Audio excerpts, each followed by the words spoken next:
Vení a hablarlo. Conversaciones y actualidad. ¿Qué pasó la semana pasada? Aquí se lo contamos.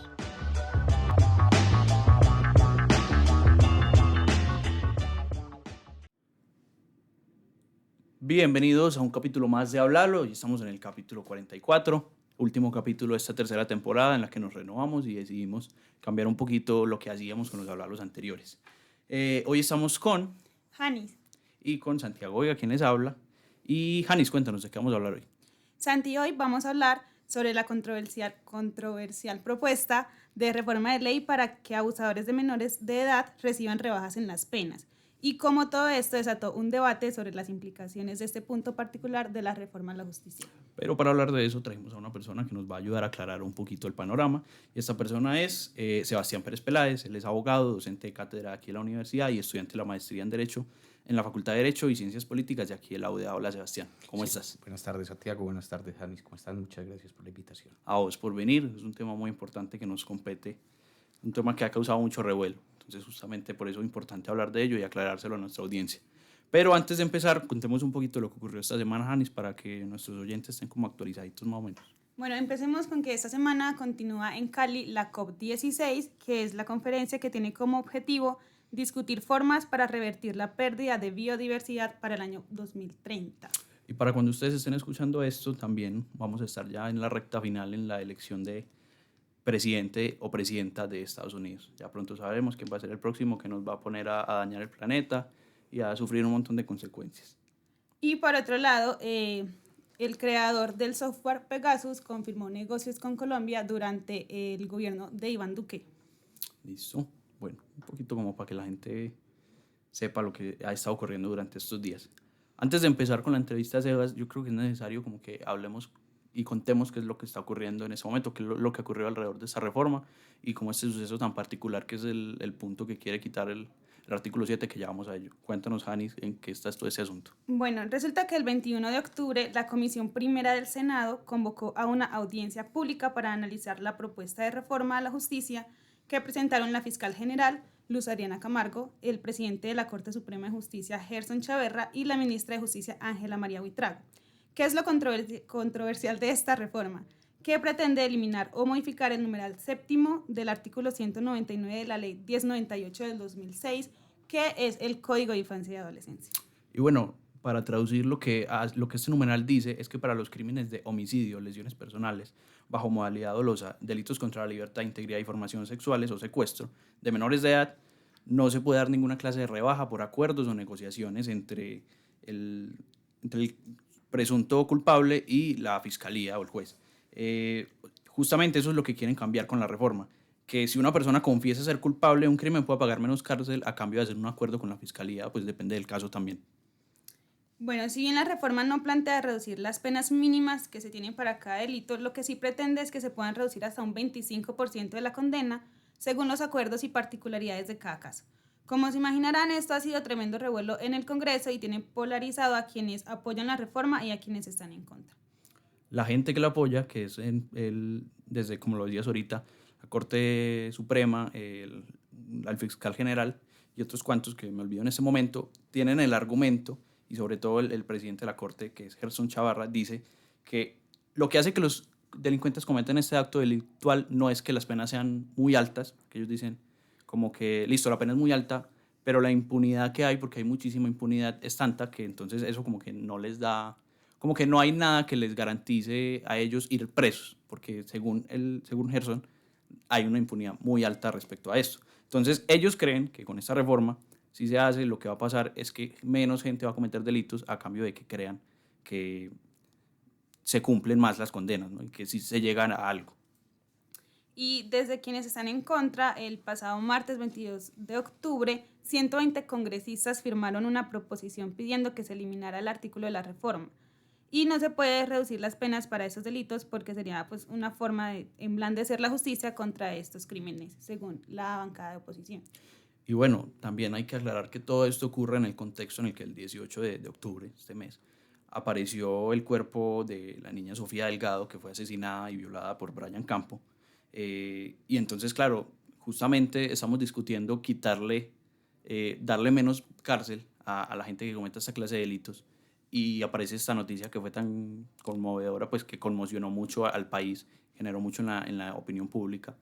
Entonces es como que se juntaron estos dos elementos y hoy estamos en un debate de si está bien, si no está bien. Yo creo que antes de pasar a las preguntas y hablemos un poquito entre nosotros de pues, nuestras percepciones acerca de eso, por lo menos Sebas, vos, ¿cuál es tu percepción sobre como toda esta iniciativa? Bueno, varias cosas. Pues yo preferiría que no lo llamáramos a quien está siendo sometido a un proceso penal presunto culpable, Okay. ¿cierto? Porque la presunción es la inocencia, Okay. ¿cierto? No el delito. Llamémoslo supuesto delincuente, si alguien quiere en supuesto, porque es un supuesto, pero pues, llamémoslo procesado, llamémoslo perseguido, o ya técnicamente en el proceso si es indiciado, si es imputado, si es acusado. Pero realmente lo que se presume es la presunción de inocencia. Sé que es una expresión que usualmente se emplea, pero creo que es por lo menos equivocada. En relación, acá voy a tocar un par de temas y ya enseguida pasamos a las preguntas. Frente a lo que decía Santiago del comentario del doctor Chaverra, el presidente de la Corte Suprema, esto ciertamente, y lo han criticado mucho, pero esto no es una expresión o no es una idea de la cosecha del doctor Chaverra, ¿cierto? Esto es una idea que incluso expuso pues uno de los referentes históricos del derecho penal, el liberal clásico, que es César Beccaria. ¿Sí? Beccaria decía, más o menos como lo ha relatado el doctor Chaverra en los últimos días, disuade más para la comisión del delito la certeza de que la justicia actuará más que las penas altas, ¿cierto? Incluso si se tratara solamente de penas altas, tendríamos que ver a los países que tienen penas francamente excesivas, dentro de los que yo creo que no nos deberíamos excluir nosotros, ¿cierto? Para darse cuenta que la relación no es tan evidente, es decir, no habría delitos en los sitios en los que existe pena de muerte, porque no puede haber nada más allá de la pena de muerte. Y sigue habiendo delitos en Estados Unidos y hay pena de muerte, ¿sí? Sigue habiendo delitos en China y hay pena de muerte. ¿Sí? Entonces, ahí no hay una relación directa. Va a decir Beccaria, hombre, disuade más si entre el delito y la consecuencia, que sería la pena, hay una relación casi causal, ¿cierto? Si el delincuente tiene casi que la certeza de que a la comisión del delito le seguirá la consecuencia jurídica, estará más disuadido que si las penas son de 5, 10, 15, 20, 30 años. Claro, si no lo va a hacer. Sí, digamos. Entonces, idealmente. No, digamos, es razonable, a pesar de las críticas que ha habido contra el doctor Chaverra, es razonable la idea que él plantea. Y ya concretamente, pues en relación con que me pedías algún comentario, Santiago, frente a la propuesta de reforma, pues primero la propuesta de reforma no se concentra exclusivamente en este numeral del artículo 199 del Código de la Infancia y la Adolescencia. Reforma, digamos, muchas otras disposiciones del Código Penal y el Código de Procedimiento Penal, buscando fortalecer terminaciones anticipadas del proceso, ¿cierto? Un proceso, una secuencia de etapas demorada, mucho más cuando hay congestión y cuando hay sobrecarga de trabajo de los operadores judiciales, como ocurre exactamente en Colombia. Un juicio puede durar años, es una cosa que a uno le parece absurda. Y entonces lo que pretende hacer la reforma es fortalecer mecanismos que permiten terminar anticipadamente. Pero ahí hay un montón de cosas que tienen que discriminarse, porque hay unos mecanismos, digamos que, por lo menos en mi perspectiva, yo veo bondadosamente, ¿sí? El caso, por ejemplo, de la reparación integral, ¿sí? En cierto tipo de delitos, especialmente delitos que no son de particular gravedad, ¿sí? Delitos querellables y delitos similares, se establece que si la persona del procesado repara a la víctima, ¿sí? Se termina la persecución. Digamos. Yo veo bondadosamente una posibilidad de eso, es una gestión, digámoslo, alternativa a la respuesta puramente punitiva. Y hay otros aspectos tendentes a fortalecer ya mecanismos de terminación anticipada, pero por aceptación de cargos, ¿sí? Que es una cosa muy distinta y es, pues, digámoslo, antitécnicamente la persona confiesa, ¿sí? Le viene una condena casi que segura, ¿sí? Y el proceso termina anticipadamente, generalmente con algunos beneficios, ¿cierto? Es raro que alguien vaya a aceptar cargos sin beneficios.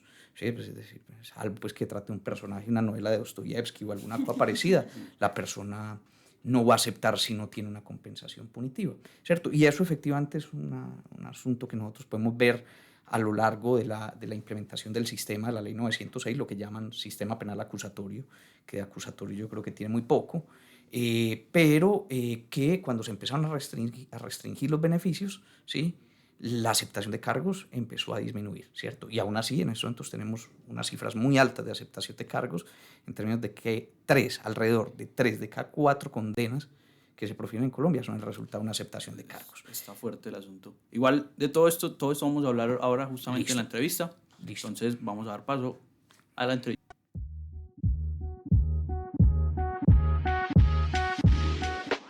¿Vos qué sabés? Vení a hablarlo.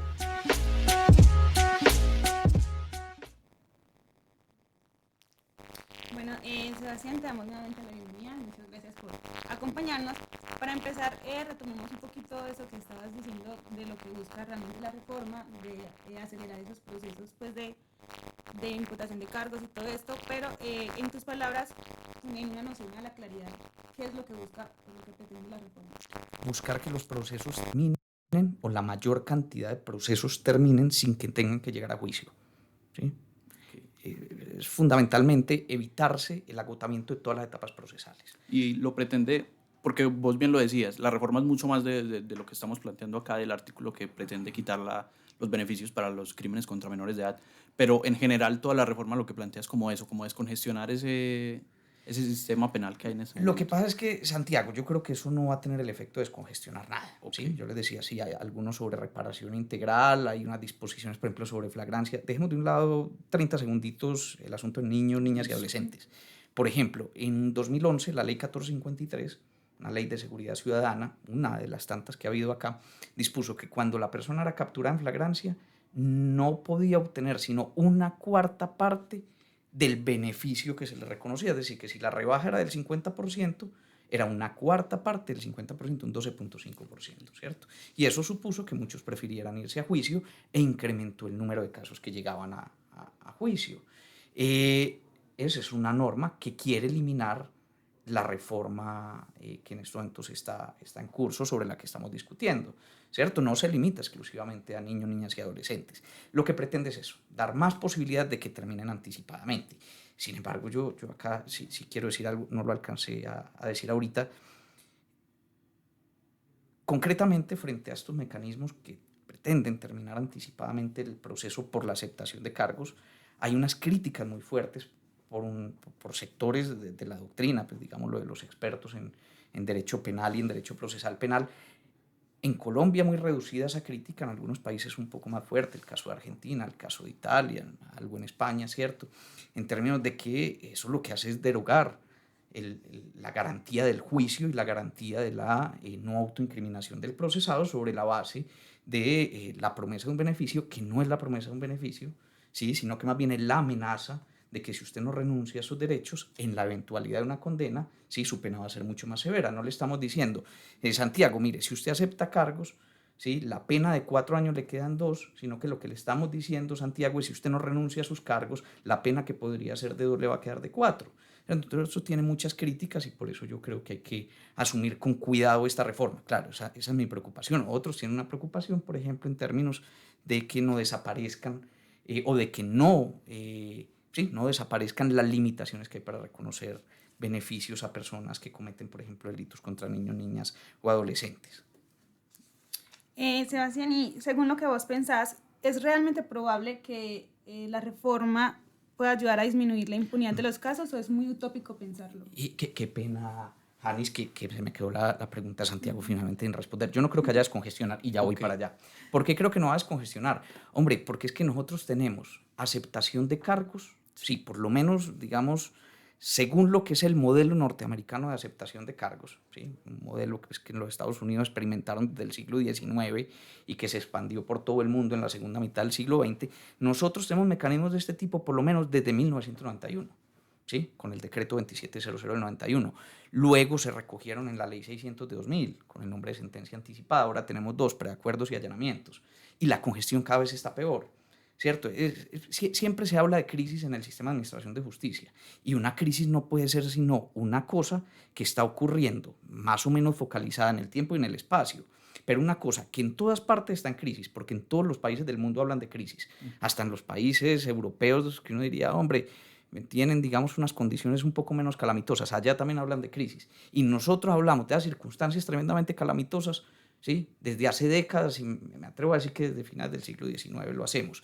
Entonces, eso no va a generar ningún efecto positivo. Además, si se lo acompaña con medidas contraproducentes de cara a esa congestión, a esa sobrecarga. Es decir, si seguimos creando nuevos delitos, si seguimos incrementando penas, si seguimos limitando posibilidades de justicia restaurativa, por ejemplo, cada vez van a llegar más casos al sistema de administración de justicia.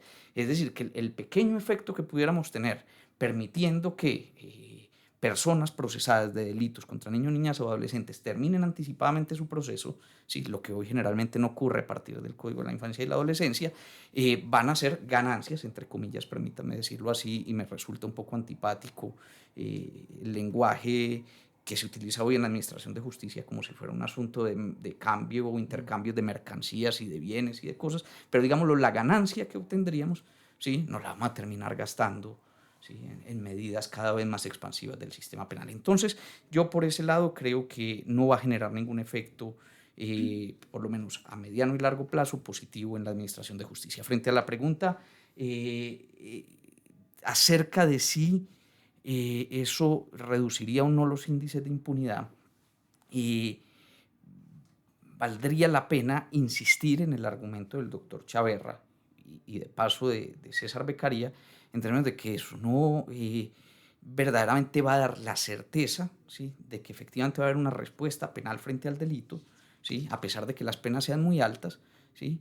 Porque eso no está pretendiendo que haya soluciones, digámoslo, relativamente razonables en el tiempo, sino que lo único que está haciendo es simbólicamente mostrar que habría una reacción muy fuerte, ¿cierto? Y los simbolismos se refuerzan con actos concretos. Vamos a ver en las noticias que van a condenar a un señor a 50 y algo, ¿cierto?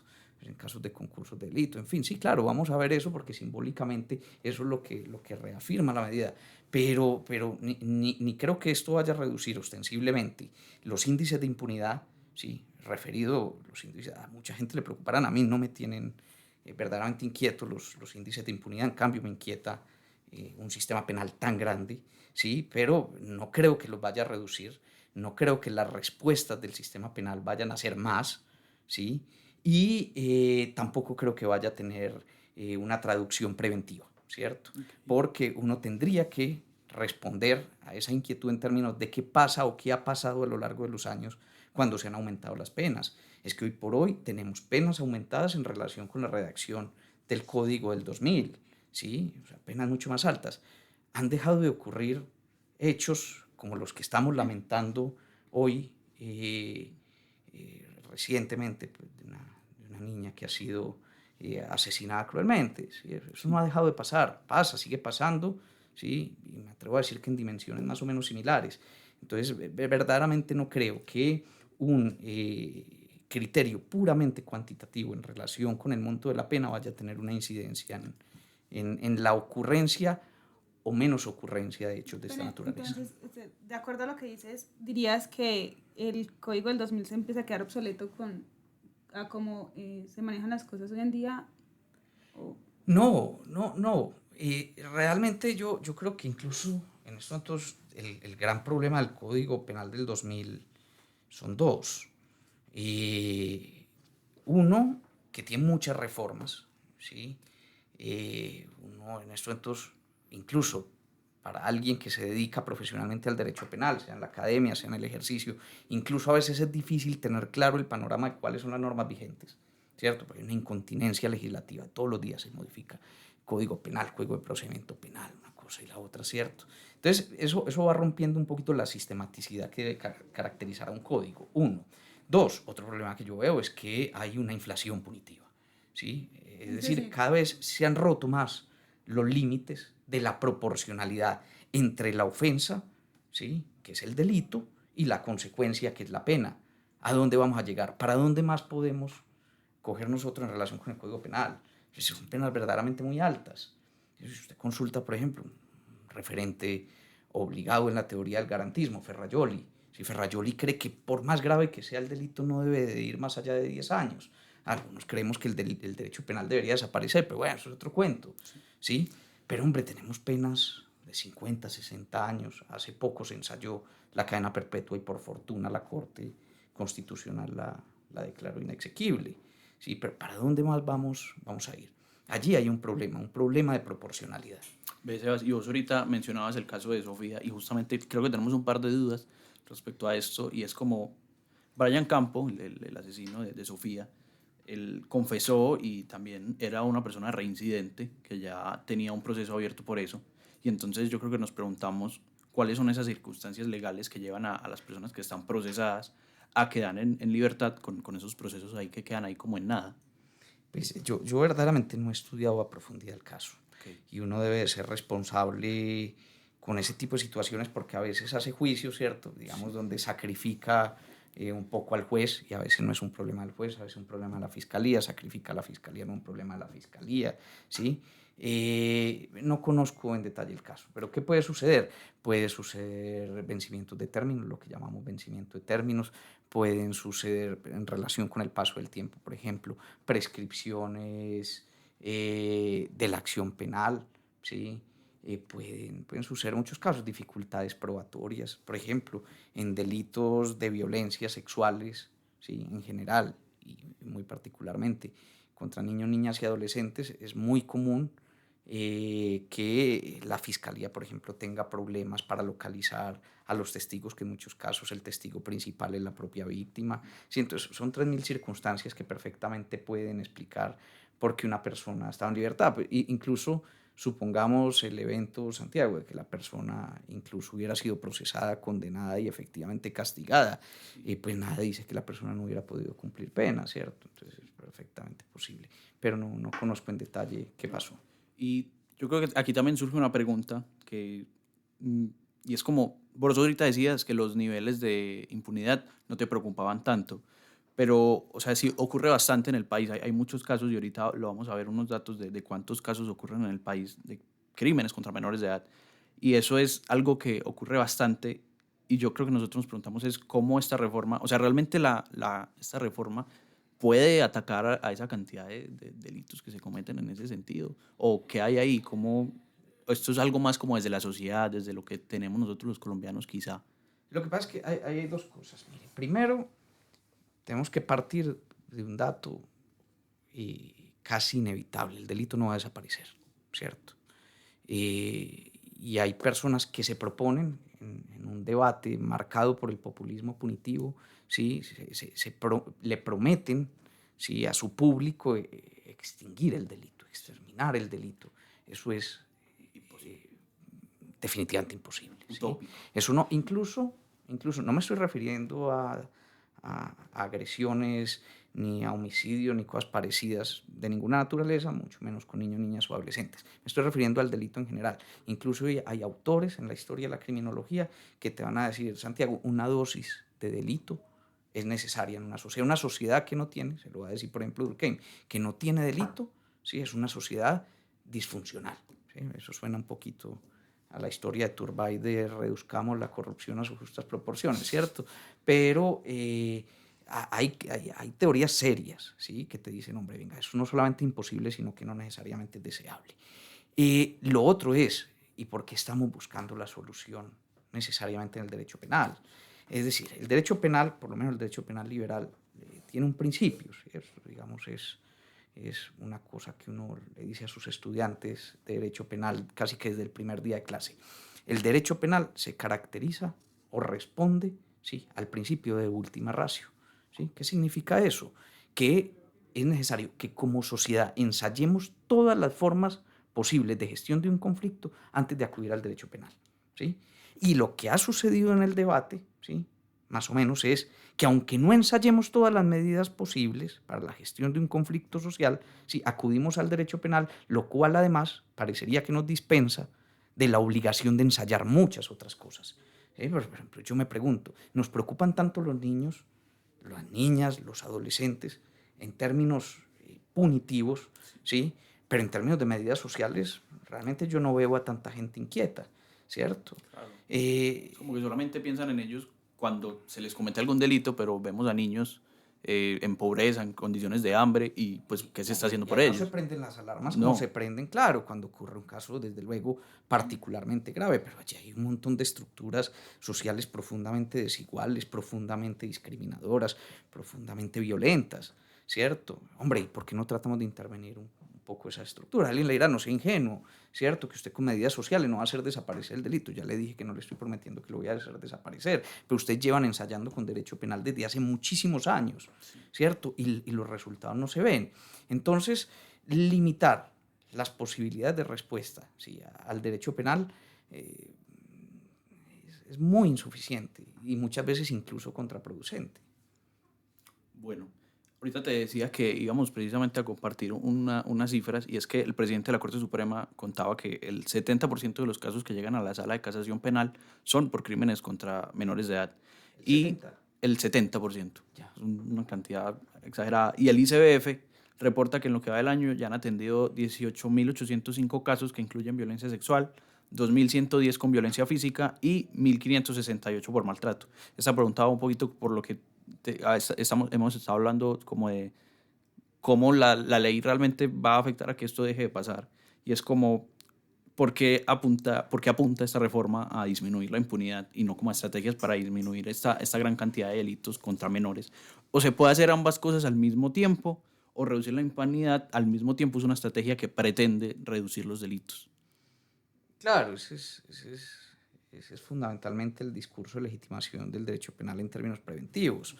Es decir, yo respondo con castigo, ¿sí? Y ese castigo, en principio, digámoslo, algo muy técnico, teorías preventivos generales, por lo menos negativos, te van a decir, hombre, listo, entonces eso envía un mensaje de tal suerte que el placer que produce el delito se ve contrarrestado por el displacer que produce la pena y va a disuadir a la persona de que cometa el delito. Pero otra vez volvemos al punto del doctor Chaverra y de Beccaria, ¿sí? Pero ¿y a mí para qué me importa que me digan que las penas son muy altas y las consecuencias son muy graves si yo tengo la expectativa que esa consecuencia nunca va a llegar? ¿Sí? Entonces, por eso te digo, yo creo que el problema planteado en términos cuantitativos de pena hoy no tiene sentido. Segundo, pues yo vuelvo y te digo, yo creo que el derecho penal no sirve, muchas veces genera más problemas de los que pretende solucionar, pero no solamente intentemos salirnos del derecho penal, intentemos también salirnos un poco del paradigma jurídico. Es que acá creemos que porque el Congreso expide una norma cambia la realidad, ¿cierto? Y es otro problema, es decir, cómo estamos interactuando socialmente, qué está ocurriendo en las familias, qué está ocurriendo en las escuelas, qué está ocurriendo, ¿cierto? Que se favorecen este tipo de sucesos, porque claramente hemos intentado muchas cosas normativamente y la situación no es radicalmente mejor. Entonces, yo defiendo la bondad de la reforma sobre la base, no de que ciertas formas de determinación anticipada por aceptación de cargos sean bondadosas, sino sobre la base de que intenta racionalizar un poco lo que de por sí es irracional, que es un escenario de derecho penal absolutamente desbordado, ¿cierto? Pero yo verdaderamente ni creo que eso vaya a tener, a fin de cuentas, una incidencia real en la administración de justicia en términos de congestión, ¿sí? Ni tampoco creo que eso vaya ni a mejorar ni a empeorar la situación de los niños y las niñas en Colombia. Se queda igual. Pues, con seguridad que no va a ser igual, ¿cierto? Lo que pasa es que yo no me atrevería a decir que lo puedo predecir, ¿cierto? Si usted y yo nos encontramos en 6 meses, un año, Santiago, podremos decir, subió un poco, bajó un poco, pero la realidad no va a ser radicalmente distinta, ¿cierto? Yo lo que quiero decir es que no creo que el derecho, y concretamente el derecho penal, tengan en ese momento la capacidad de determinar seriamente la realidad social. Bueno, especulando un poco entonces, ¿en qué sí crees que podría influenciar? ¿En qué puede influenciar? ¿La reforma, los aumentos de penas? La reforma. Creo que hay un asunto en términos de principio de igualdad, que es una realidad concreta. Es decir, en estos momentos hay un tratamiento diferenciado para este tipo de delitos, ¿sí? Que uno diría, no me explico a alguien te dirá que sí se la explica. Yo no me la explico. La razón constitucional para discriminar unas cosas y otras. Estamos hablando de delitos. Hay alguien que no me vaya a decir, hombre, es que venga, que es que eso es muy grave. No, es que todos los delitos son muy graves, pero son delitos, ¿cierto? Yo no me explico por qué el tratamiento es diferente al del genocidio, porque es diferente al de otro tipo de conductas más graves. Es decir, mal que bien hay unos mecanismos, hay una respuesta penal que obedece o se supone que obedece a la gravedad de la conducta y que finalmente entiendo que, digamos, se remediaría en cierta medida con la reforma que les permite, ¿sí? Bajo ciertas condiciones y con ciertas restricciones, acudir a este tipo de beneficios. Hay un asunto que probablemente va a ser inmediato, ¿sí? Y es que vamos a ver si la reforma efectivamente es aprobada, a pesar de que la rebaja no es tan sustancial, una rebaja del 25% no es tan atractiva, ¿sí? Habrá casos en los que sí, habrá casos en los que no, pero no creo yo que haya, pero con seguridad que vamos a ver que van a aumentar casos de aceptación de cargos. Sí, y eso desde luego pues, se supone que un caso que se tramitaría en 2 o 3 años va a terminar tramitándose en 6 meses y que eso va a aliviar con seguridad un poco la situación de los despachos, de los defensores públicos, de los fiscales, ¿cierto? Pero si digamos, esas mejoras que vamos teniendo operativamente, otra vez las desmejoramos a partir de creación de nuevos delitos, un montón de cosas y no va a pasar absolutamente nada, ¿cierto? Es decir, si seguimos entonces llenando los despachos, persiguiendo gente por estupefacientes, persiguiendo gente por hurtos menores, pero no va a pasar absolutamente nada. Pero es probable que en el corto plazo haya algunos números que te indiquen, por ejemplo, que más casos fueron tramitados en un año, ¿cierto? Eso sí es posible que ocurra. Bueno, y para ir cerrando, entre un escenario en el que se busca procesos más rápidos y efectivos y otro en el que se apuesta a tener una sentencia más severa, ¿dónde quedaría o cómo cabe la reparación a las víctimas? Claro, es que esa es otra pregunta muy, muy interesante que podríamos hacernos y es además una respuesta penal más severa, es decir, un castigo más estricto exactamente en qué repara la víctima o en dónde deja la víctima, ¿sí? Yo creo que Colombia ha sido capaz de dar cuenta de cómo las víctimas de los delitos más atroces, incluso en determinados momentos, se han planteado la posibilidad de renunciar al castigo. ¿Sí? El caso de muchas víctimas del conflicto armado en Colombia que se sintonizaron o que respaldaron intentos de justicia transicional como los que tuvimos con el proceso de paz recientemente. Claro, pero eran personas que no necesariamente las que habían padecido el delito, las que se oponían a que renunciáramos al castigo, ¿cierto? Entonces, hay veces que hay que distinguir entre las víctimas y los que hablan como agentes oficiosos de las víctimas, ¿cierto? Porque no siempre las víctimas están buscando necesariamente una respuesta más severas. Si nosotros entendemos, ¿sí?, que la víctima podría tener intereses no solamente en una justicia retributiva, es decir, una justicia que se acerca a la venganza, sino, por ejemplo, en la idea de la verdad, ¿sí?, en la idea de garantías de no repetición, incluso no solamente por la neutralización del agresor, sino también por el restablecimiento del tejido social a partir de soluciones más pacíficas. Uno diría, hombre, intentar formas alternativas de gestionar los conflictos, ¿sí?, eventualmente va a ser más saludable que incrementar las penas, ¿sí? Y pensémoslo también en términos sociales, extender las penas demasiado en el tiempo es extender el conflicto, ¿sí? Es decir, vos y yo ya tenemos un conflicto en estos momentos. El sistema penal responde encerrándome a mí 5 años, ¿sí? Si yo pudimos haber gestionado el conflicto ya acá, usted cómo entiende reparada, yo cómo la puedo reparar, cómo, ¿sí?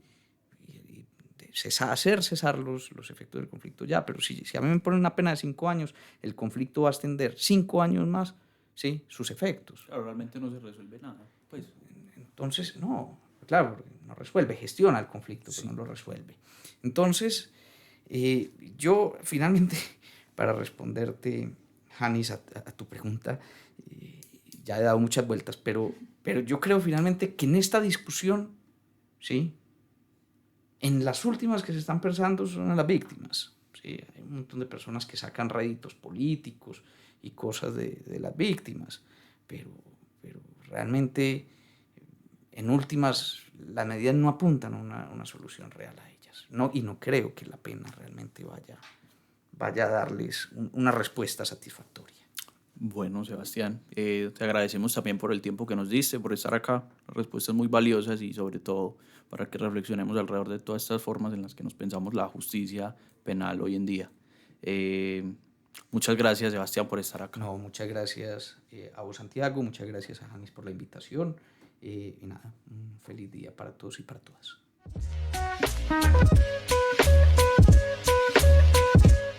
Hoy, háblalo.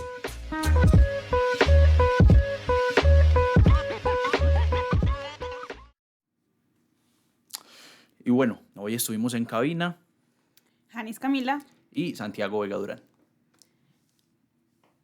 Este es un podcast de la Urbe grabado en el 1012 Lab de la Facultad de Comunicaciones y Filología de la Universidad de Antioquia.